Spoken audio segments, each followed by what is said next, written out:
Hi friends, welcome back to my channel. இன்றைக்கி வீடியோவில் ஹெல்த்தியான ஒரு ஸ்நாக்ஸ் ரெசிபி தான் பார்க்க போகிறோம்.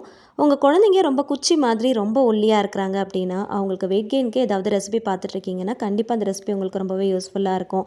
இந்த ரெசிபியை நீங்கள் அடிக்கடி செஞ்சு கொடுங்க, நல்ல வெயிட் கெயின் ஆகும். வெயிட் கெயினுக்கு ஏற்ற மாதிரி இன்க்ரீடியன்ஸ் எல்லாமே யூஸ் பண்ணி ஈஸியாக செய்யக்கூடிய இந்த ரெசிபியை பார்க்குறதுக்கு முன்னாடி ஃபர்ஸ்ட் டைம் சேனலை பார்க்குறீங்கன்னா ப்ளீஸ் சப்ஸ்கிரைப் பண்ணிக்கோங்க. கூடவே இருக்கிற பெல் பட்டனையும் ப்ரெஸ் பண்ணிக்கோங்க. இந்த ரெசிபி செய்யறதுக்கு நேந்திர வாழைப்பழம் எடுத்துக்கலாம். நேந்திர வாழைப்பழத்தை இந்த மாதிரி கட் பண்ணிட்டு ஸ்டீமர் பிளேட்டில் வச்சு ஸ்டீம் பண்ணி எடுத்துக்கலாம். நேந்திர வாழைப்பழம் யூஸ் பண்ணீங்க அப்படின்னா நல்ல வெயிட் கெயின் ஆகும். முக்கியமாக குழந்தைங்களுக்கு இது ரொம்பவே யூஸ்ஃபுல்லாக இருக்கும். இட்லி பாத்திரத்தில் வச்சு ஒரு 10 நிமிஷம் ஸ்டீம் பண்ணி எடுத்துக்கோங்க. ஒரு ஃபோக் ஸ்பூன் வச்சு லைட்டாக ப்ரெஸ் பண்ணிங்கன்னா உள்ளே இந்த மாதிரி சீட்ஸ் இருக்கும், அதை மட்டும் நம்ம ரிமூவ் பண்ணி எடுத்துடலாம். லைட்டாக ப்ரெஸ் பண்ணிவிட்டு இந்த சீட்ஸ் எல்லாம் ரிமூவ் பண்ணிவிட்டு அதுக்கப்புறமா அகெயின் இந்த மாதிரி ஃபோக் ஸ்பூன் வச்சு நல்லா மேஷ் பண்ணி எடுத்துக்கோங்க. இதை அப்படியே ஒரு மிக்ஸி ஜாரில் சேர்த்துக்கலாம். இது கூட வாசனைக்காக ஒரு சிட்டிகை ஏலக்காய், 1/4 ஸ்பூன் மஞ்சள் தூள், காய்ச்சி ஆற வச்ச பால் ஒரு 1/2 டம்ளர் அளவுக்கு சேர்த்துக்கலாம். இதை நல்ல ஸ்மூத்தான பேஸ்ட்டாக அரைச்சி எடுத்துகிட்டு வந்துடலாம். அரைச்சதை ஒரு மிக்சிங் பவுலில் சேர்த்துக்கலாம். 1/4 ஸ்பூனுக்கும் கொஞ்சம் கம்மியாக உப்பு சேர்த்துக்கலாம். ஒரு 1/2 கப் அளவுக்கு வெல்லம் சேர்த்துக்கலாம். வெல்லம் சேர்த்து பண்ணிங்கன்னா டேஸ்ட் ரொம்ப நல்லாயிருக்கும். ஒயிட் சுகர்லாம் அவாய்ட் பண்ணிக்கோங்க. வெல்லத்துக்கு பதிலாக நாட்டு சக்கரை, கருப்பட்டி எது வேணுனாலும் நீங்கள் சேர்த்துக்கலாம். நல்ல குவாலிட்டியான வெல்லமாக இருந்துச்சுன்னா டேரெக்டாக சேர்த்துக்கோங்க. இல்லைனா கொஞ்சமாக தண்ணி விட்டு நல்லா காய்ச்சிட்டு அதை ஃபில்டர் பண்ணிட்டு சேர்த்துக்கோங்க. ஒரு 5 நிமிஷத்துக்கு மூடி போட்டு அப்படியே விட்டுருங்க. வெல்லம் எல்லாமே நல்லா கரைஞ்சி இந்த மாதிரி கொஞ்சமாக தண்ணி விட ஆரம்பிக்கும். இப்போ இதில் 1 கப் அளவுக்கு துருவின தேங்காய் சேர்த்துக்கலாம். சேர்த்துட்டு நல்லா மிக்ஸ் பண்ணுங்கள்.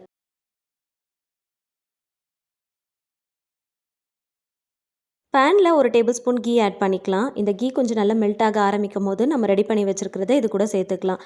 1 கப் அளவுக்கு வாட்டர் சேர்த்துக்கலாம். சேர்த்துட்டு பொறுமையாக நல்லா கலந்து விடுங்க.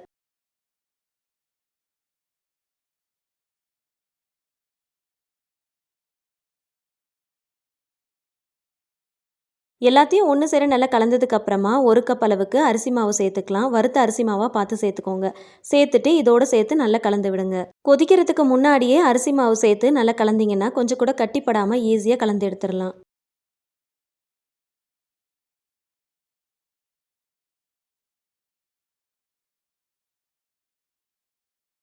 நல்லா கலந்துட்டு மூடி போட்டு ஒரு 10 நிமிஷத்துக்கு அப்படியே விட்டுறலாம்.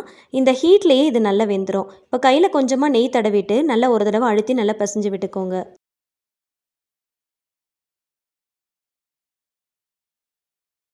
உள்ளங்கையால் நல்லா அழுத்தி பிசைஞ்சதுக்கப்புறமா சின்ன சின்ன உருண்டைகளாக எடுத்து நல்லா பால் ஷேப்புக்கு கொஞ்சம் கூட கிராக் இல்லாமல் நல்லா உருட்டி எடுத்துக்கோங்க.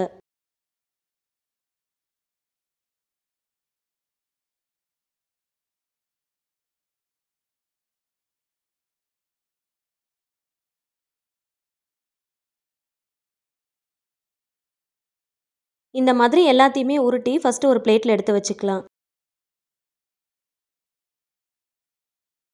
உருட்டினதுக்கப்புறம் இந்த மாதிரி ஃப்ரெஷ்ஷாக துருவின தேங்காயில் மேலே வச்சு நல்லா ரோல் பண்ணிங்கன்னா தேங்காய் துருவல் எல்லாமே அதில் நல்லா கோட் ஆயிரும். இந்த மாதிரி தேங்காய் துருவலை வச்சு அவுட்டர் லேயரில் நல்லா கோட்டிங் மாதிரி கொடுத்துட்டு இதை வேக வச்சு சாப்பிட்றதுக்கு ரொம்ப நல்லாயிருக்கும்.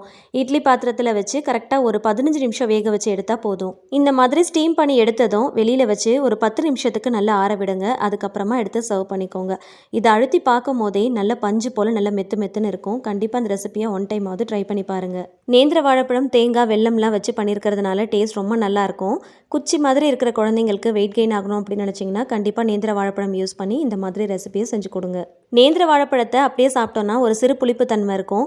ஸோ அதனால் இந்த மாதிரி செஞ்சு கொடுங்க. ரொம்ப லைக் பண்ணி சாப்பிடுவாங்க. வீடியோ பிடிச்சா லைக் பண்ணி ஷேர் பண்ணி சேனலை மறக்காமல் சப்ஸ்கிரைப் பண்ணிக்கோங்க. தேங்க்ஸ் ஃபார் வாட்சிங்.